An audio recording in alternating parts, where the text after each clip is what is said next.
Hello, on this Wednesday, you've probably noticed that whitish hue to the sky again. That's smoke. It's returned over the last couple of days after we had a couple of what have been rare this summer, blue sky days. A lot of smoke still out there, big fires off to the west. So this is mostly smoke aloft, thousands of feet up, so it's not affecting air quality too bad yet, though the particulates that we measure in the air has doubled over the last couple of days. So a little bit of that does get here, but it's still in that green category, still healthy for now. So it's when we get that low level smoke that it becomes an issue. And air quality, air pollution has become an issue in the US, mostly from these fires. So we can see over the recent years, these red triangles, those are the big extreme fire events, which we've had more and more of. As the drought gets worse in the West, as climate change makes those seasons hotter and drier. And so we're seeing a decrease in our air quality. This is looking at Northern California. You can see pretty much all this brownish gray hue is smoke from those fires. They've got the Dixie Fire and several others.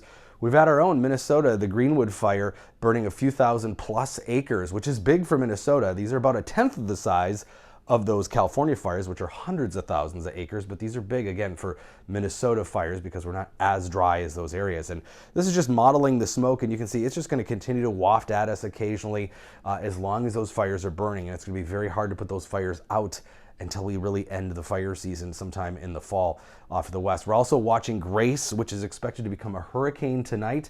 It is moving straight west towards the Yucatan Peninsula. It looks like the worst conditions are probably going to go just south of Cancun, but they are going to get rain, some tropical storm force conditions, and then it will re-strengthen as it moves back over open water and then hits that eastern shore of the western part of Mexico. So this is showing the wind gusts circulating around the eye wall. Again, worst winds probably just south of Cancun, grazing right over the Yucatan, but then re-strengthening as it hits in this open water before slamming back into the coast of Mexico. And this is showing the swath of where those highest wind gusts will be. And you can see that area following right just north of the eye wall.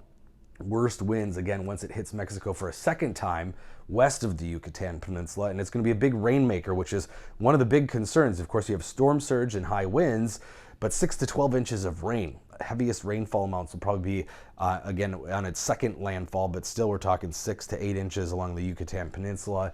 So that causes flooding, mudslides, all sorts of issues that are away from the coast. We're looking at some weather potentially as we head into the weekend. Of course, we need rain. We've got a big upper level low here in the atmosphere, and this big dip in the upper level flow really, it kind of acts like a plow. You can think of it pushing moisture up ahead of it and the heat. That's why it's warmer and more humid these next few days. But that's a good setup, a stormy setup, so that when this wave comes through late Friday into Saturday, we have a good chance of some showers and storms.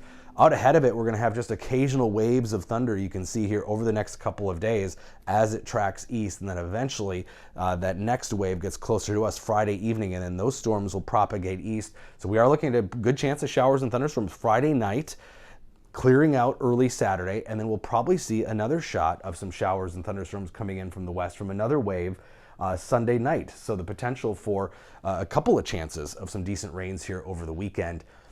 Models agree. Heaviest rainfall amounts could be to the northwest of us where they need it the most. That's where we have the extreme and exceptional drought.